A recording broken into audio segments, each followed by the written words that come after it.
ఎంతమందికి meal maker curry అంటే ఇష్టమో కమెంట్ చేసేయండి. నాకైతే అస్సలు ఇష్టం ఉండదు, అందుకే ఎప్పుడు పులావ్ చేసుకుంటూ ఉంటాను. మిల్ మేకర్ పులావ్ అయితే చూసేద్దాం. ఫస్ట్ ఒక ప్యాన్ పెట్టేసుకున్న తర్వాత అందులోకి ఆయిల్ అయితే యాడ్ చేసుకోండి. ఆయిల్ కొంచెం హీట్ ఎక్కిన తర్వాత బిర్యానీ స్పైసెస్ అయితే యాడ్ చేసుకోండి. దాని తర్వాత ఆనియన్, పచ్చిమిర్చి, కొత్తిమీర యాడ్ చేసుకొని మంచిగా మిక్స్ చేసేసుకోండి. కొంచెం గోల్డెన్ బ్రౌన్ వచ్చిన తర్వాత అందులోకి పసుపు, అల్లం వెల్లుల్లి పేస్ట్, ఇంకా ఉప్పు అయితే యాడ్ చేసుకోండి. ఒక 2 minutes తర్వాత మిల్లీ మేకర్ అయితే అందులో యాడ్ చేసుకోవాలన్నమాట. ఇదైతే మంచిగా ఫ్రై అయిన తర్వాత అనమాట మిల్లీ మేకర్.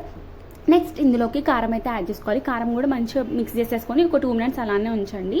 దాని తర్వాత ఇందులోకి అయితే టమాటాలు యాడ్ చేసుకోవాలన్నమాట. టమాటాలు కూడా మంచిగా మిక్స్ చేసేసుకున్న తర్వాత అందులోకి పెరుగు, ఇంకా ఉప్పు యాడ్ చేసుకొని మంచిగా మిక్స్ చేసేసుకోవాలి. పెరుగు అయితే కంప్లీట్లీ ఇంకా అందులోకి తగినంత వాటర్ యాడ్ చేసేసుకొని అది మంచిగా బాయిల్ అయిన తర్వాత అందులోకి అయితే మనం కడిగి పెట్టుకున్న బియ్యం అయితే అందులోకి అయితే యాడ్ చేసుకోవాలన్నమాట. ఒకసారి మంచిగా మిక్స్ చేసేసుకొని 5 to 10 minutes వరకు మంచిగా కుక్ చేసుకోండి. మనం మిల్ మేకర్ పులావ్ అయితే రెడీ అయిపోతుంది. కొత్తిమీర యాడ్ చేసుకొని ప్లేట్లో సర్వ్ చేసేసుకోవడమే. ఇదే అనమాట blog. Do follow for more. Bye guys.